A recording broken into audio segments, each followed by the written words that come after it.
I stared at the beautiful wooden box sitting on my doorstep, wrapped in elegant silver paper with my name written in my mother's careful handwriting. It was my 32nd birthday, and this unexpected package from my parents, Tom and Linda, caught me completely off guard. Inside, I discovered the most exquisite handmade chocolates I had ever seen, each piece carefully crafted with intricate swirl designs and delicate sugar flowers. My heart warmed at this rare gesture of affection from my usually distant family. The next morning, my parents and sister Sarah called me together on a three-way call, asking eagerly about the chocolates. I smiled broadly and said with genuine happiness, "Oh, I gave them to my younger brother David and Sarah's twin boys, Jake and Mason.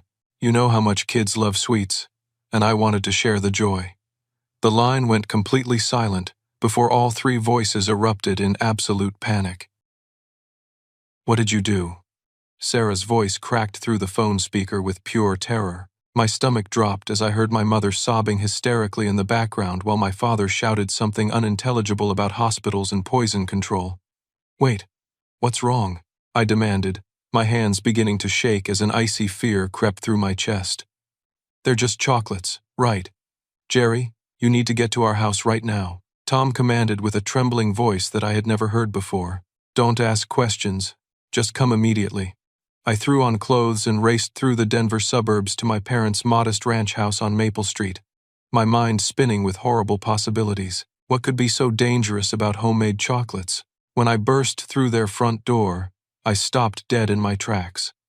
The entire extended family was gathered in the living room, and every single face was pale with guilt and terror.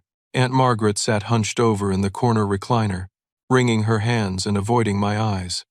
Uncle Robert paced frantically near the fireplace, his usually confident demeanor completely shattered. Cousin Patricia kept checking her phone with nervous glances toward the door, as if expecting the worst possible news at any moment. "Where are David and the boys?" I asked, my voice barely above a whisper. Sarah collapsed onto the floral couch, tears streaming down her cheeks. "They're at Denver General Hospital," she choked out. "Jerry, those chocolates weren't just regular chocolates." My legs nearly gave out beneath me. "What do you mean they weren't regular chocolates?" Linda stepped forward, her face ashen and aged 10 years since yesterday. "We ground up prescription sleep medication and mixed it into the chocolate filling," she admitted in a broken voice.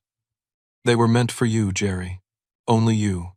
The room started spinning as the implications crashed over me like a tidal wave.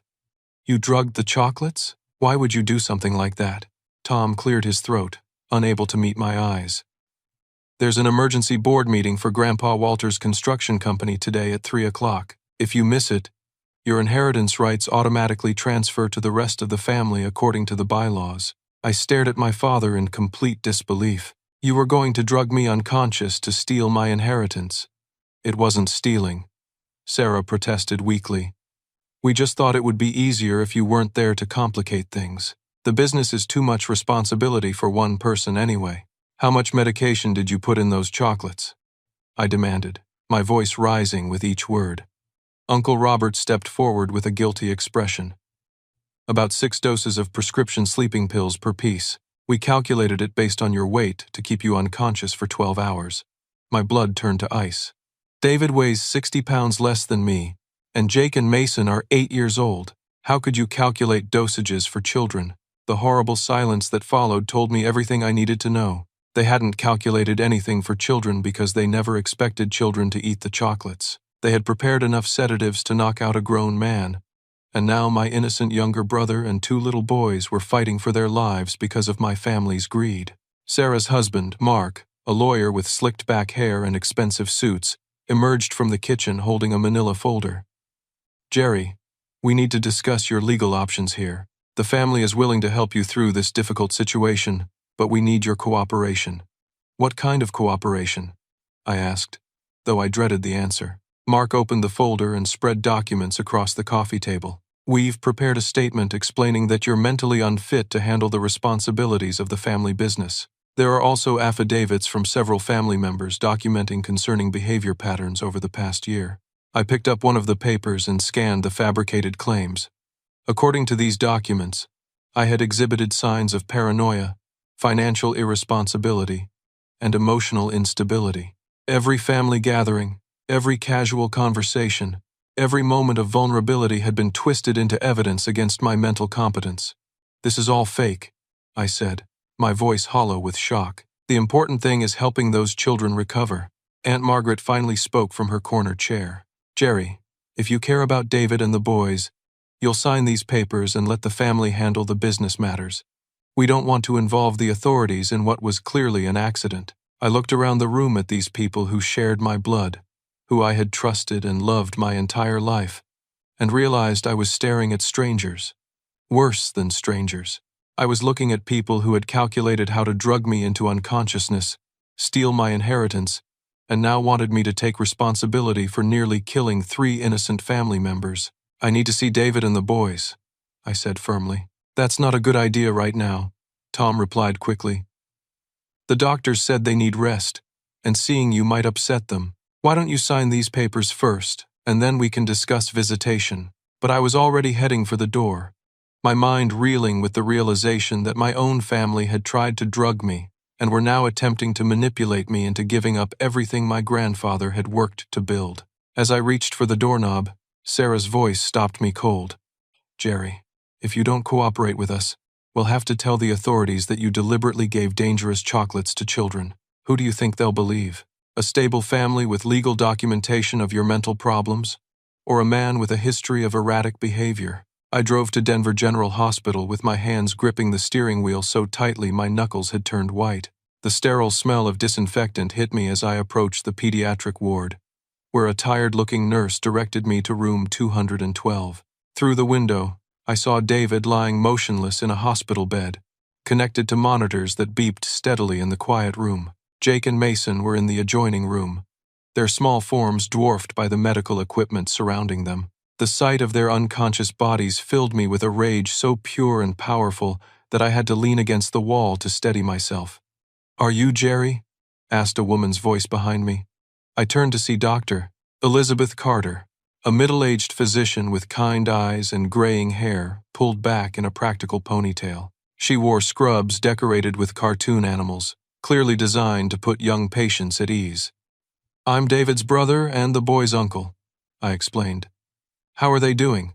Dr. Carter consulted her clipboard with a grave expression. "They're stable now, but it was touch and go for several hours. The medication level in their blood was extremely dangerous, especially considering their body weights. David consumed approximately 2 pieces of the chocolate, while each boy ate 1 piece. Their faster metabolisms actually helped process the drugs more quickly than an adult would. Will they recover completely?" "We believe so, but they'll need monitoring for at least 48 hours. Mr. Morrison, I need to ask you some difficult questions about how these children ingested prescription medication." Before I could respond, my phone buzzed with a text from Tom. "Family meeting at 8 p.m. tonight. Come alone. We need to resolve this situation before it gets out of hand." Dr. Carter noticed my distraction. "Is everything all right?" "Doctor, I need to tell you something important about those chocolates." I explained the entire situation to Dr. Carter, watching her expression shift from professional concern to outright alarm as I described my family's inheritance scheme and their admission of deliberately drugging the chocolates. "Mr. Morrison, this is attempted murder," she said quietly. "The dosage levels we found in these children's blood could easily have been fatal for adults, let alone children." "What do you mean fatal?" Dr. Carter led me to a private consultation room and closed the door. "The concentration of sedatives in those chocolates was enough to cause respiratory failure in a full-grown adult. Your brother and nephews survived because they consumed smaller amounts and their young bodies processed the drugs differently. But if you had eaten those chocolates as intended..." The room started spinning again as the full impact hit me.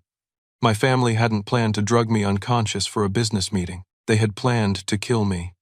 "Doctor, I need to show you something," I said, pulling out my phone. I scrolled through months of text messages from Sarah, documenting times when I had felt mysteriously ill after family dinners, holiday gatherings, and casual visits to my parents' house. Dr. Carter read through the messages with growing concern. "Mr. Morrison, these symptoms you described suggest you may have been ingesting small amounts of various medications for months. Have you been getting blood work done regularly? No, but I can get some done right now. 2 hours later, Dr. Carter called me back with results that confirmed my worst fears. My blood showed traces of at least 4 different prescription medications, including anti-anxiety drugs, blood pressure medication, and sleep aids. Your family has been slowly poisoning you for months, Dr. Carter stated bluntly. This wasn't their first attempt.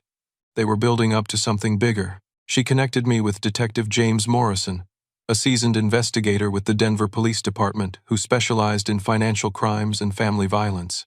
Detective Morrison was a tall man with silver hair and the weary eyes of someone who had seen too much human cruelty. Jerry, your case fits a pattern we've been investigating, Detective Morrison explained as we sat in the hospital cafeteria.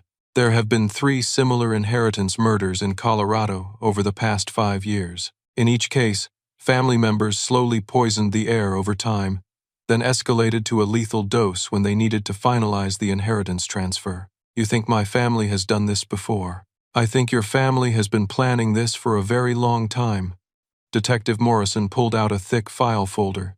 We've actually been investigating your family for suspected elder abuse of your grandfather before his death. There were several concerning reports from his neighbors about family members visiting frequently toward the end of his life, and his doctor noted some unusual symptoms that didn't match his documented health conditions. My grandfather, Walter, had died 18 months ago from what the family claimed was a sudden heart attack. He had been healthy and active at 78, still running his construction company and taking daily walks around the neighborhood. His death had been unexpected but not questioned by authorities at the time. Jerry, I need you to think carefully.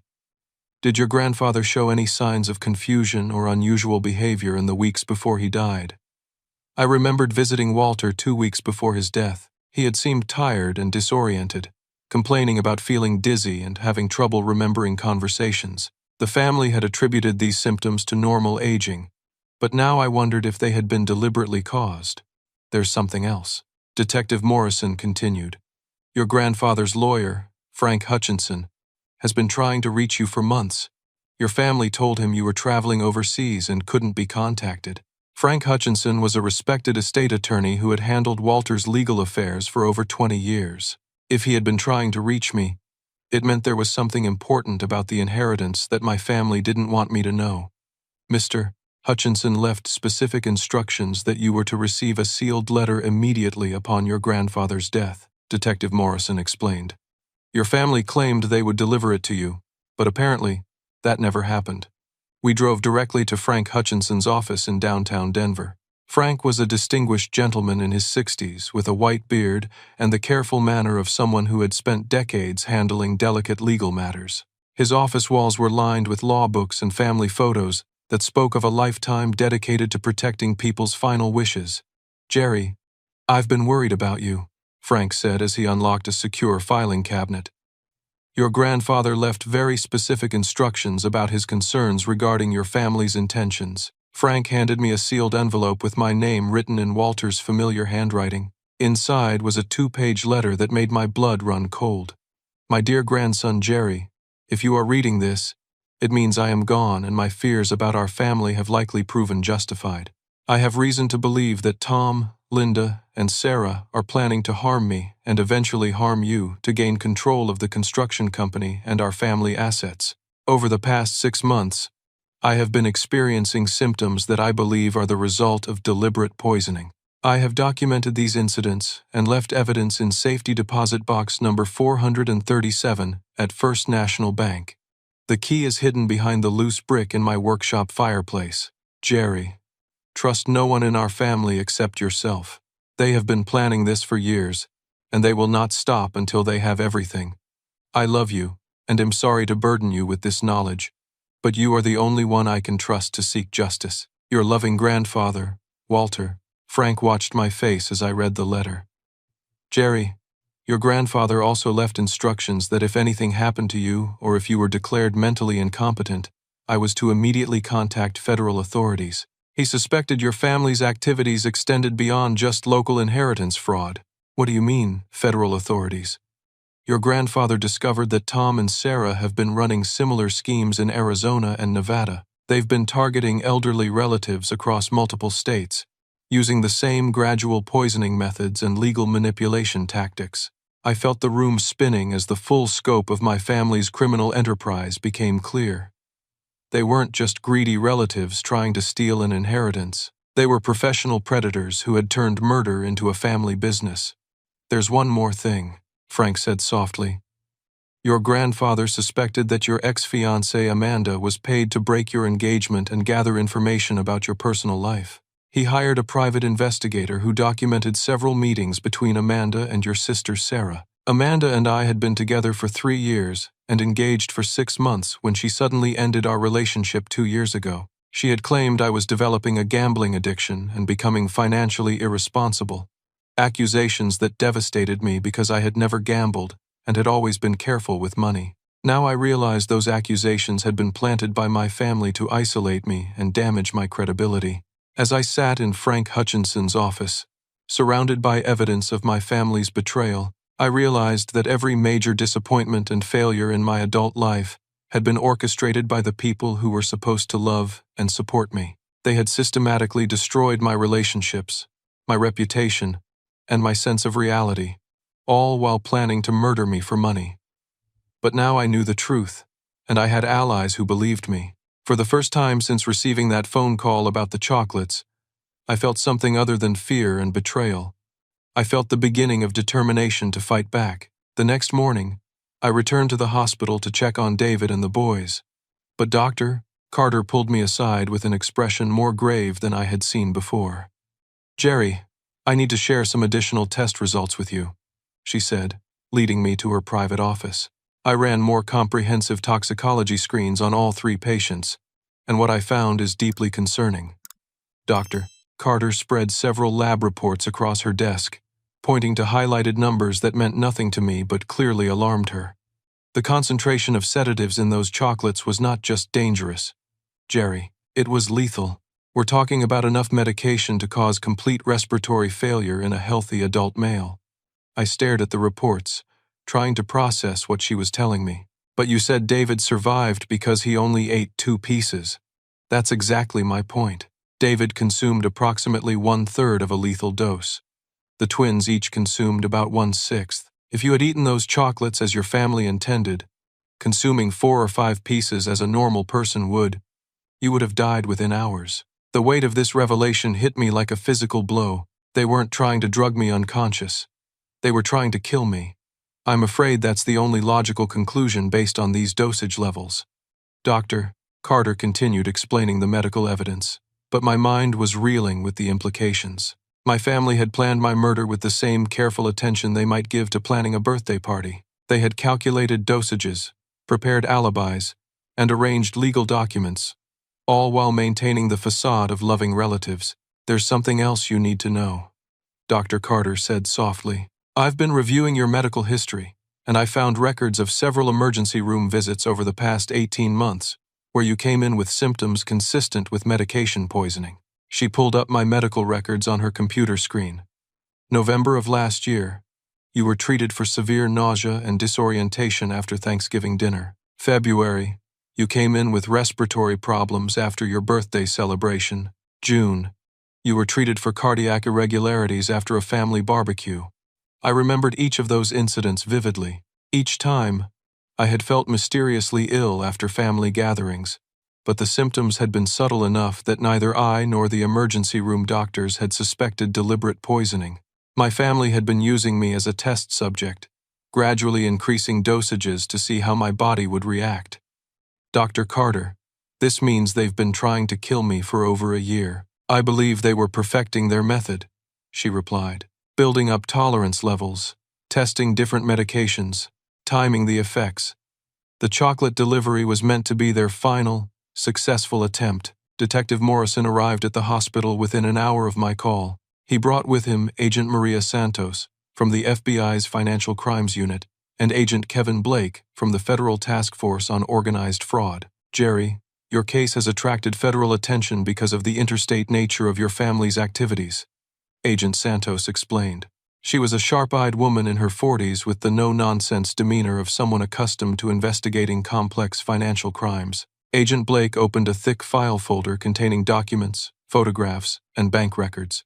We've been building a case against your family for 8 months, following a trail of suspicious deaths and inheritance transfers across Colorado, Arizona, and Nevada. The agents spread out evidence that painted a picture of systematic murder spanning multiple years and states. In Arizona, Tom's elderly aunt had died suddenly after changing her will to leave everything to the family. In Nevada, Linda's uncle had succumbed to mysterious health problems just weeks after updating his estate planning documents. In each case, Agent Santos explained, the victims experienced gradual health decline over several months, followed by sudden death right before major financial transactions. The pattern is consistent with slow poisoning followed by a fatal dose. How many people do you think they've killed? I asked, though I wasn't sure I wanted to know the answer. We suspect at least 6 deaths over the past 5 years. Agent Blake replied, your grandfather Walter appears to have been their most recent victim before they turned their attention to you. The agents showed me financial records documenting massive transfers of money, property, and business assets following each suspicious death. My family had accumulated over $3 million in assets through their murder scheme, all while maintaining the appearance of grieving relatives who were simply trying to honor their loved ones' final wishes. Jerry, we believe your family chose you as their next target because you represented the largest potential payout.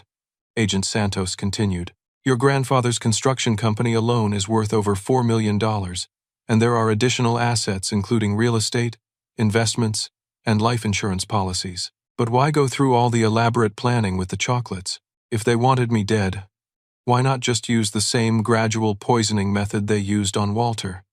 Agent Blake pulled out a timeline showing my family's activities over the past year. They needed you to die in a way that appeared sudden and accidental, with no connection to them. The sedative overdose would have looked like you accidentally took too many sleeping pills, possibly due to stress over the inheritance responsibilities. They were also under time pressure, Agent Santos added. There's a legal deadline approaching for the inheritance transfer. If you don't take formal control of the construction company by next month, the ownership automatically reverts to a family trust controlled by Tom and Linda. Dr. Carter rejoined our conversation with additional medical evidence. I've been in contact with Walter's physician, Dr. Robert Chen, who treated him during his final months. Dr. Chen documented several concerning symptoms that he couldn't explain at the time, but now appear consistent with gradual medication poisoning. The evidence was overwhelming and horrifying. My family had murdered my grandfather, the man who had raised me after my parents were too busy with their own lives to provide proper care. They had poisoned him slowly over months, watching him suffer and decline, all while pretending to be concerned relatives helping him through his final illness. There's one more thing you need to know, Detective Morrison said grimly. We have reason to believe your family is planning to accelerate their timeline. They know you're asking questions and gathering evidence. We've intercepted communications, suggesting they're planning to stage your suicide within the next 48 hours. My phone rang at that moment, and Sarah's name appeared on the screen. Agent Santos motioned for me to answer while she activated recording equipment. Jerry, where are you? Sarah's voice was strained and urgent. We need to talk immediately. David's condition has taken a turn for the worse, and the doctors are saying he might not make it. You need to come to the hospital right away. I looked at Dr. Carter, who shook her head and mouthed David is stable while holding up his current medical chart. I'm on my way, I told Sarah, playing along with whatever deception they were planning. After I hung up, Agent Santos explained their strategy. We're going to use this opportunity to gather recorded evidence of their confession. You'll wear a wire when you meet with them, and we'll have agents positioned nearby for your protection. What if they become violent when they realize I know the truth? That's a risk, Agent Blake admitted. But we need their confession to build a case that will hold up in federal court. Right now, we have circumstantial evidence and medical speculation. We need them to admit their crimes on record. As I prepared to face my family one more time, I realized that I was not just fighting for my own life anymore. I was fighting for justice for Walter, for the other victims they had killed, and for David and the twins who had nearly died because of my family's greed. The recording equipment felt strange against my chest, but I was determined to get the evidence needed to stop them permanently. My family had underestimated my strength and my determination to survive their murder plot. They were about to discover that their intended victim had become their worst nightmare. I arrived at my parents' house that evening to find the entire family gathered in the living room, their faces a mixture of fake grief and barely concealed panic. Sarah stood up the moment I entered, her eyes red from what appeared to be genuine tears. "Jerry, I have terrible news," she said, her voice breaking. "David died an hour ago. The doctors said the medication poisoning caused irreversible brain damage, and they couldn't save him." The words hit me like a physical blow, even though I knew from Dr. Carter that David was stable and recovering. But the conviction in Sarah's voice and the grief on her face was so convincing that for a moment, I questioned my own reality. "What do you mean he died?" "I just spoke to his doctor this morning." Linda stepped forward, dabbing at her eyes with a tissue. "The hospital called us as his emergency contacts. Jerry," they said, "David suffered massive brain swelling caused by the sedative overdose. He never regained consciousness." Tom placed his hand on my shoulder with what felt like genuine sympathy. "Son, we know this wasn't intentional. You didn't know those chocolates were dangerous. But the police are going to want answers, and we need to prepare for what's coming." Mark, the lawyer, emerged from the kitchen carrying a briefcase and wearing his most serious expression. "Jerry, I've been in contact with the district attorney's office. They're planning to file charges for involuntary manslaughter and child endangerment. The evidence is pretty overwhelming that you gave dangerous substances to minors, but I didn't know the chocolates were drugged." I protested, feeling trapped despite knowing this was all an elaborate lie. "That's exactly what we're going to argue," Mark replied smoothly. "But we need your cooperation to build the best possible defense. I've drafted a statement acknowledging your responsibility while emphasizing your lack of intent to harm anyone." Sarah handed me a manila folder containing legal documents that painted me as a troubled individual who had accidentally poisoned children due to my own mental instability and poor judgment. According to these papers, I had a documented history of substance abuse, financial irresponsibility, and erratic behavior that made the tragedy predictable and preventable. "This is all fake," I said, scanning the fabricated evidence. "These drug tests, these psychological evaluations, these witness statements, none of this is real." "Jerry, you're in shock," Aunt Margaret said gently. "This is a lot to process, and grief can make us say things we don't mean. The important thing now is protecting you from criminal charges." Uncle Robert stepped forward with financial documents. "We've also taken the liberty of arranging some asset protection strategies. If you're convicted, the state could seize your inheritance to pay for civil damages. By transferring ownership to a family trust now, we can preserve Walter's legacy." I realized they were using David's fake death as leverage to force me into signing away my inheritance, while simultaneously setting me up to take responsibility for the attempted murders they had committed. The elaborate nature of their deception was both impressive and terrifying. "I want to see David's body," I said firmly.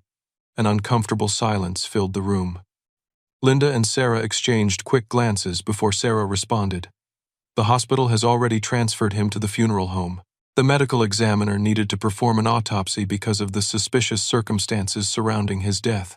"Which funeral home?" "Peterson and Sons on Grant Street," Tom answered without hesitation. "But Jerry, I don't think you should see him right now. The autopsy process. It wouldn't be good for your emotional state." Mark opened his briefcase and spread more legal documents across the coffee table. "Jerry, time is a critical factor here. The police are planning to arrest you tomorrow morning. If we can get your signature on these documents tonight, I can argue for reduced charges based on your cooperation and acceptance of responsibility." The documents included a full confession to accidentally poisoning 3 family members, a statement acknowledging my mental instability, a waiver of my inheritance rights, and a power of attorney giving the family control over my financial affairs. In essence, they wanted me to sign away my life, my freedom, and my future in one comprehensive package. What if I refused to sign these papers? Sarah's demeanor shifted subtly, and I caught a glimpse of coldness behind her tears. "Jerry, if you don't cooperate, we'll have to tell the police about your history of threatening family members. There are witnesses who can testify about your violent outbursts and paranoid accusations against us." What witnesses? What violent outbursts? Linda produced a stack of photographs showing me at various family gatherings over the past year. In each photo, I appeared argumentative, intoxicated, or emotionally unstable. I realized they had been carefully staging and documenting these moments, creating visual evidence to support their claims about my mental state. These photos show a pattern of concerning behavior, Mark explained. Combined with the medical evidence of substance abuse and the tragic outcome with the children, they paint a picture of someone who was clearly struggling with serious psychological issues. Tom sat down across from me with the tired expression of a disappointed father. Jerry, we're trying to help you here. If you fight these charges, you'll spend the rest of your life in prison. If you cooperate and accept responsibility, we can probably get you sentenced to a psychiatric facility where you can get the help you need. I looked around the room at these people who had raised me, supported me, and shared decades of family memories with me. Now they were calmly discussing how to frame me for murders they had committed while stealing everything my grandfather had worked to build. I need time to think about this, I said, standing up to leave. Jerry, we don't have time, Sarah said urgently. The police are coming in the morning. Once you're arrested, our ability to help you becomes very limited. As I reached for the door, Mark's voice stopped me with a final threat disguised as legal advice. Jerry, I should mention that the district attorney is also considering charges against you for elder abuse in connection with Walter's death. Apparently, there's evidence suggesting you may have been stealing from him and manipulating his medications in the months before he died. If you don't cooperate with us now, those charges could result in a life sentence. I walked out of my parents' house feeling more alone and terrified than I had ever felt in my life. They had created an elaborate web of false evidence, fake witnesses, and manufactured documentation that would be almost impossible for me to disprove. Even worse, they had staged David's death so convincingly that I was beginning to question my own sanity. But as I sat in my car outside their house, I remembered the recording device hidden under my shirt. Every word of their confession and threats had been captured on tape. Agent Santos and Detective Morrison were listening to everything, gathering the evidence needed to expose their crimes. My family had underestimated my determination and my resources. They thought they were manipulating a helpless victim, but they were actually confessing their crimes to federal investigators. Their elaborate deception was about to become the evidence that would destroy them. The next morning, I met Agent Santos and Detective Morrison at a coffee shop downtown, feeling emotionally drained but determined to see this through to the end. They had spent the night analyzing the recordings from my family meeting, and their expressions told me they had discovered something significant. Jerry, your family's performance last night was even more incriminating than we hoped, Agent Santos said as she set up a small recording device on our secluded table. But what we discovered afterward is going to shock you. Detective Morrison opened a thick folder containing surveillance photographs, financial records, and legal documents. After you left your parents' house, we continued monitoring their communications. What we heard changes everything about this case. What do you mean? Agent Santos pressed play on the recording device, and I heard Tom's voice clearly through the speaker.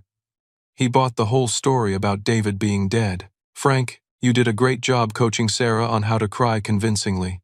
My heart nearly stopped as I heard my grandfather's voice respond. I've been watching Jerry's reactions carefully. He's stronger than we anticipated, but he's still not prepared for what's coming next. Grandpa Walter is alive, I whispered, feeling like the ground had shifted beneath me. Very much alive, Detective Morrison confirmed.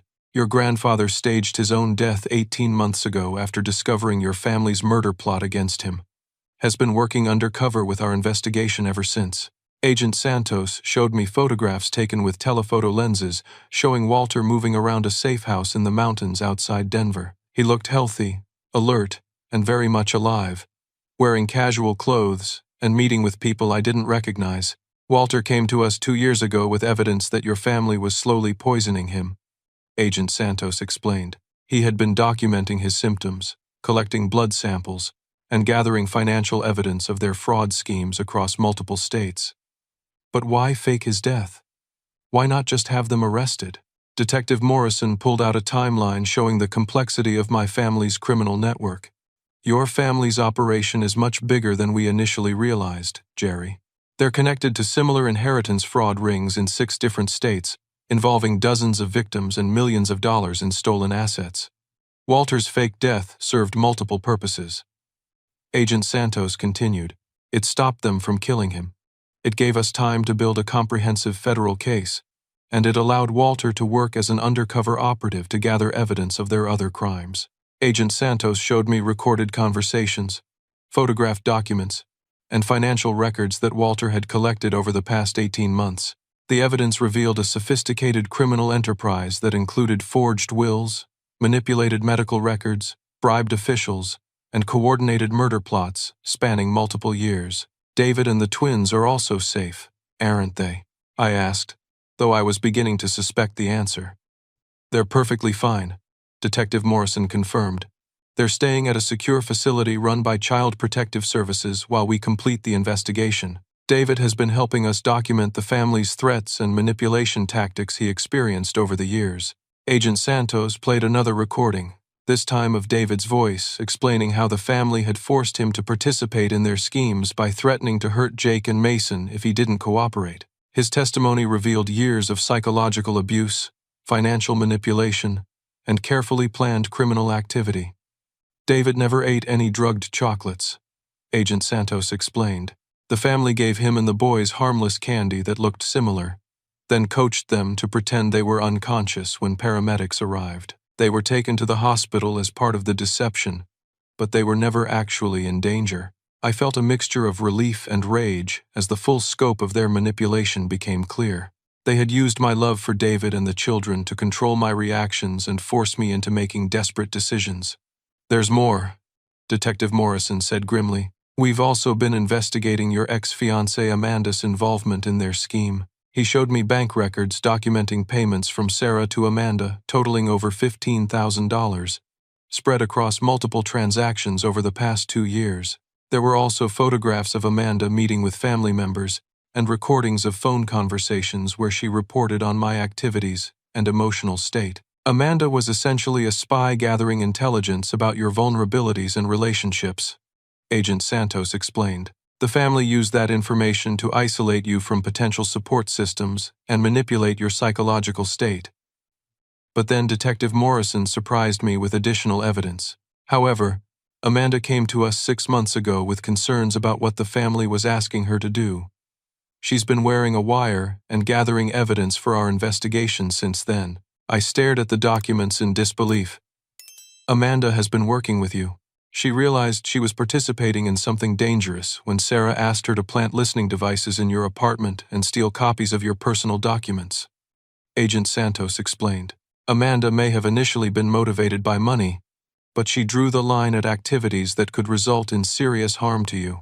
Agent Santos showed me recent recordings where Amanda had refused to participate in the family's escalating schemes and had even warned them that their plans were becoming too dangerous and likely to attract law enforcement attention. Amanda has provided crucial evidence about the family's long-term planning and their connections to similar crimes in other states, Detective Morrison added. Her cooperation has been essential to building our federal case.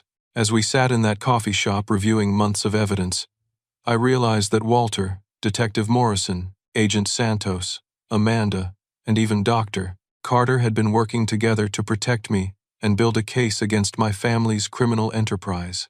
While I had felt isolated and manipulated, I had actually been surrounded by allies who were carefully gathering the evidence needed to ensure justice. What happens next? I asked. Agent Santos smiled for the first time since I had met her. Next, we spring the trap your family has been walking into for 18 months. Tomorrow night, they're planning to stage your suicide and finalize their theft of the inheritance. Instead, they're going to find themselves facing federal agents with enough evidence to put them in prison for the rest of their lives. Walter emerged from a back room of the coffee shop, looking exactly like the grandfather I remembered, but with the satisfied expression of someone who had successfully completed a complex and dangerous mission. Hello, Jerry, he said simply. I'm sorry we had to put you through all of this, but it was the only way to gather enough evidence to stop them permanently. I stood up and hugged my grandfather, feeling the relief of knowing that the most important person in my life was safe and that I was no longer facing this nightmare alone. Walter was alive, David and the children were safe, and we had the evidence needed to bring my family's criminal empire crashing down around them. Grandpa, I thought I had lost everyone I cared about. You never lost me, Jerry. I've been protecting you every step of the way, even when you didn't know it. Tomorrow night, we're going to finish this once and for all. Agent Santos and Detective Morrison spent the next day briefing me on the elaborate sting operation they had planned for that evening. My family expected me to arrive at Tom and Linda's house at 8 o'clock to sign the confession papers and financial documents. Instead, they were going to get the shock of their lives. The key is maintaining the illusion that you're defeated and ready to cooperate, Agent Santos explained as technicians fitted me with multiple recording devices. We need them to feel comfortable enough to discuss their plans openly and admit their previous crimes. Walter sat across from me in the Federal Task Force's Mobile Command Center, looking like a master strategist preparing for the final battle of a long campaign. Jerry, these people have underestimated you your entire life. Tonight, they're going to discover exactly how wrong they've been.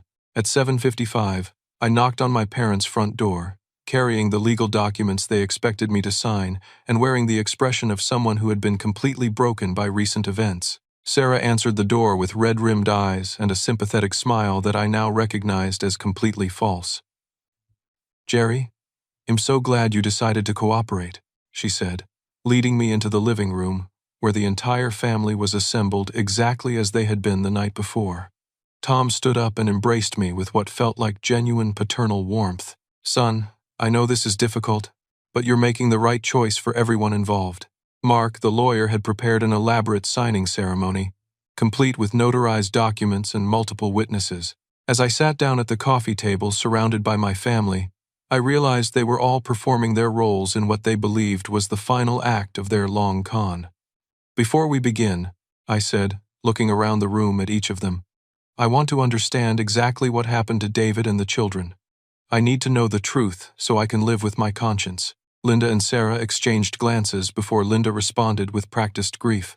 Jerry, David suffered massive brain damage from the medication overdose. The doctors said he felt no pain, and he passed peacefully surrounded by people who loved him. And Jake and Mason, they're recovering slowly. Sarah replied, the doctors expect them to make full recoveries, but they'll need therapy to deal with the trauma of what happened. I nodded sadly and picked up the first document. I just want to make sure I understand what I'm signing. This confession states that I deliberately gave dangerous chocolates to children knowing they contained sedatives. Mark leaned forward eagerly. The language acknowledges your responsibility, while emphasizing your lack of criminal intent.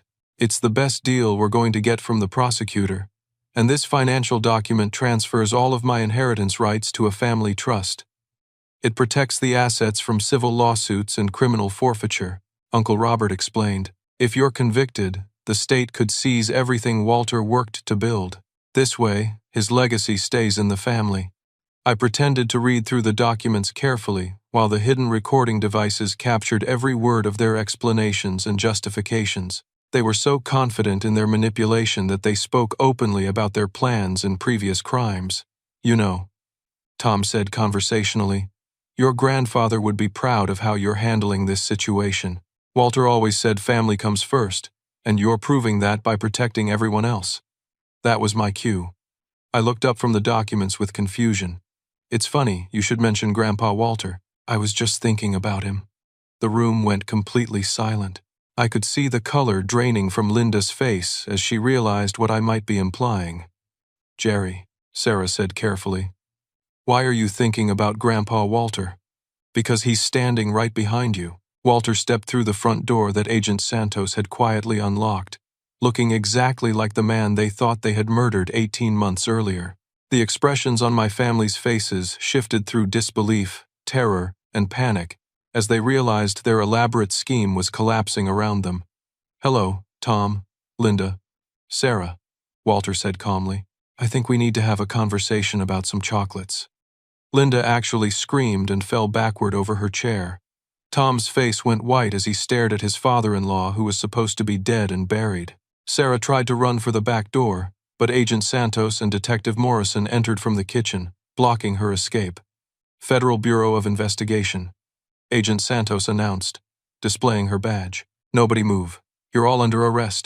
Mark tried to grab his briefcase and destroy evidence, but Agent Blake appeared from the basement stairs and wrestled the case away from him. Uncle Robert attempted to flush something down the bathroom toilet, but local police officers had already secured all the exits. "This is impossible," Tom said, staring at Walter in shock. "You died. We saw your body. We went to your funeral."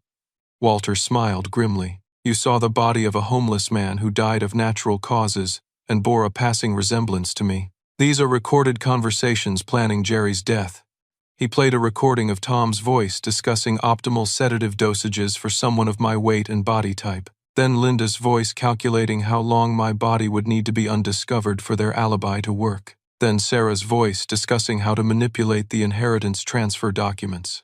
"And this," Walter said, producing the box of original chocolates from evidence storage, "contains enough sedatives to kill 3 adult men.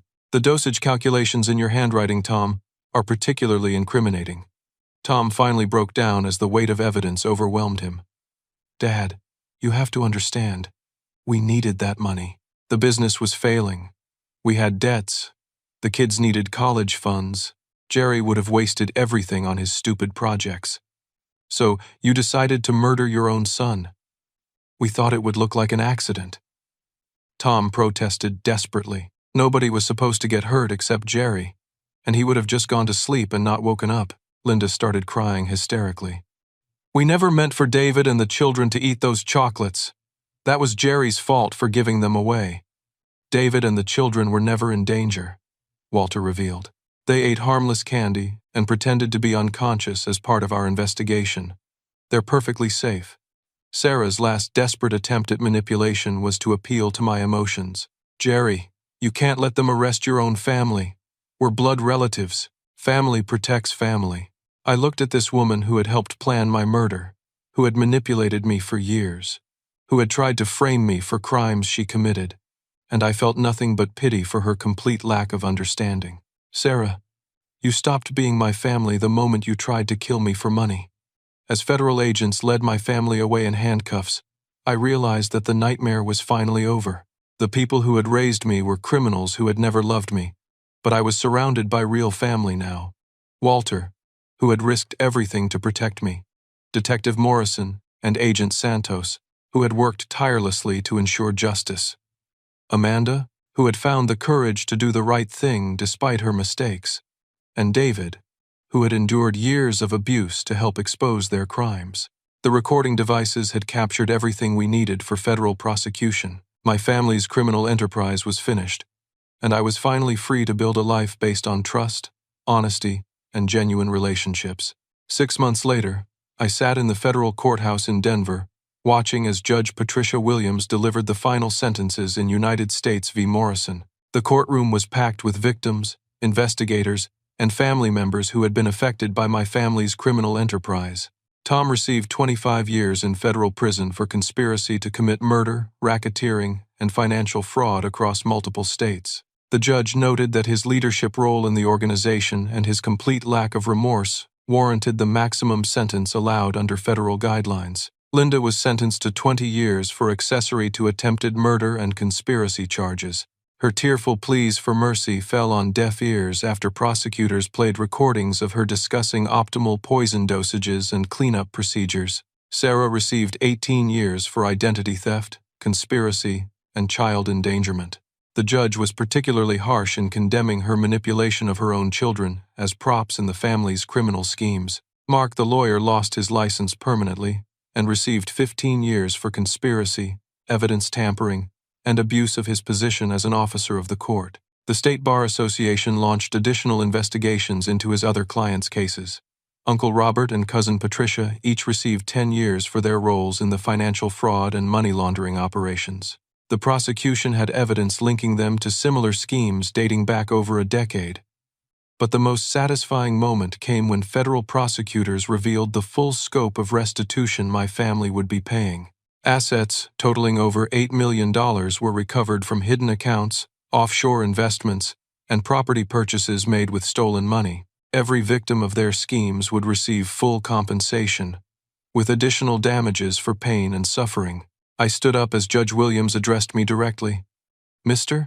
Morrison, the court recognizes your courage in exposing this criminal enterprise and your cooperation with federal investigators. Your actions have prevented additional murders and brought justice to victims across multiple states. After the sentencing hearing, I walked out of the courthouse with Walter, Detective Morrison, Agent Santos, and Frank Hutchinson. The Denver sunshine felt warm on my face as I realized I was truly free for the first time in years. Walter and I had spent the past 6 months rebuilding our relationship and restructuring the construction company. We discovered that the business was actually thriving, generating over $6 million annually in revenue from affordable housing projects and commercial developments. The financial problems Tom had claimed were entirely fabricated. "Jerry," Walter said as we stood on the courthouse steps, "I want you to know how proud I am of the man you've become. You faced the worst kind of betrayal and came through it with your integrity intact." Detective Morrison shook my hand with genuine warmth. "Jerry, you helped us solve the biggest inheritance fraud case in Colorado history. Your family's conviction will send a message to other criminals that this kind of scheme won't be tolerated." Agent Santos handed me a card with contact information for victim advocacy resources. "Jerry, if you ever need anything, or if you're interested in helping other victims of family financial abuse, please don't hesitate to call." David met us outside the courthouse, looking healthy and confident after months of therapy and counseling. He had moved in with Walter and me, and we were slowly building the kind of honest, supportive relationship that brothers should have. "Jerry, I want to apologize again for all the years I went along with their manipulation," David said.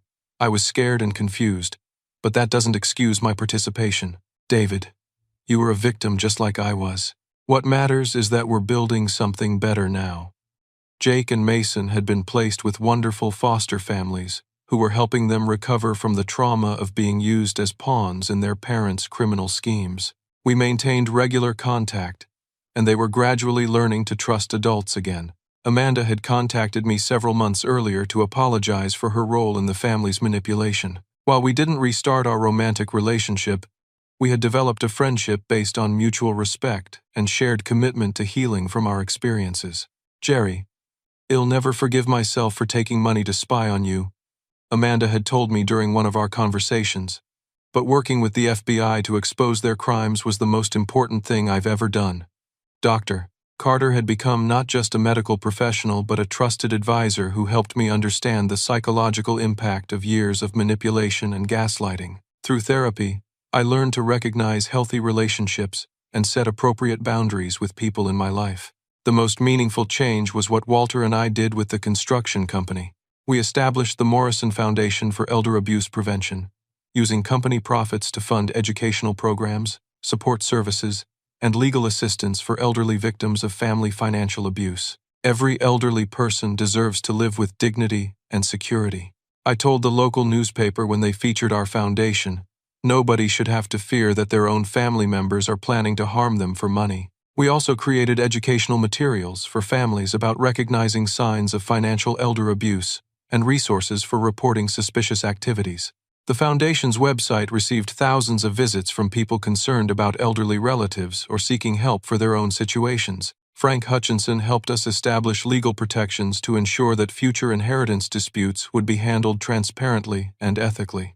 We created detailed documentation requirements and independent oversight procedures to prevent future manipulation. 1 year after that terrifying phone call about the chocolates, I celebrated my 34th birthday with Walter, David, Dr. Carter, Detective Morrison, Amanda, and several new friends I had met through the Foundation's work. We gathered at Walter's house for a barbecue, sharing stories and laughter in a way that felt genuinely warm and supportive. "Jerry," Walter said as we sat on his back porch watching the sunset over the Rocky Mountains, "I want you to understand something important. The money, the business, the assets, none of that matters compared to the kind of man you've become. Your real inheritance isn't financial. It's your character, your integrity, and your commitment to helping others." As I looked around at the people who had supported me through the worst period of my life, I realized that Walter was absolutely right. The family that had raised me had been defined by greed, manipulation, and willingness to hurt others for personal gain. But the family I had chosen was defined by honesty, loyalty, and commitment to justice. Grandpa, I've learned that family isn't about blood relations or shared genetics. Family is about people who genuinely care about your well-being and who you can trust to be there when life gets difficult. David nodded thoughtfully. Jerry, before all this happened, I thought family meant you had to accept whatever treatment people gave you because you were related to them. Now I understand that real family members don't threaten you, manipulate you, or try to harm you. Doctor, Carter raised her glass of lemonade in a toast. To the Morrison family, defined not by blood but by love, respect, and commitment to each other's, happiness, and safety. As we clinked glasses and watched the stars appear over Colorado, I reflected on the lessons I had learned through this nightmare. Trust must be earned through consistent actions, not assumed because of family relationships. Money and inheritance can bring out the worst in people, but they can also be used to help others and create positive change. Most importantly, surviving betrayal by people you love doesn't make you bitter or unable to trust again. It teaches you to recognize genuine care and appreciate the people who prove their trustworthiness through their choices. The construction company now employs 47 people and generates over $10 million annually in revenue. We focus on affordable housing projects that help working families achieve home ownership and commercial developments that create jobs in underserved communities. Every project we complete honors Walter's original vision of using business success to strengthen communities. The Morrison Foundation has helped over 200 elderly victims of family financial abuse and has worked with law enforcement agencies across 6 states to develop better investigation procedures for inheritance fraud cases. We've created educational materials that are now used by senior centers, legal aid organizations, and police departments nationwide. Most importantly, I've learned to build relationships based on mutual respect, honest communication, and shared values, rather than obligation or manipulation. The people in my life now are there because we genuinely care about each other's well-being, not because we share DNA or have financial connections. As I finish this story, I want to leave you with the most important lesson I learned. Your worth as a person is not determined by what others do to you, but by how you choose to respond to those challenges.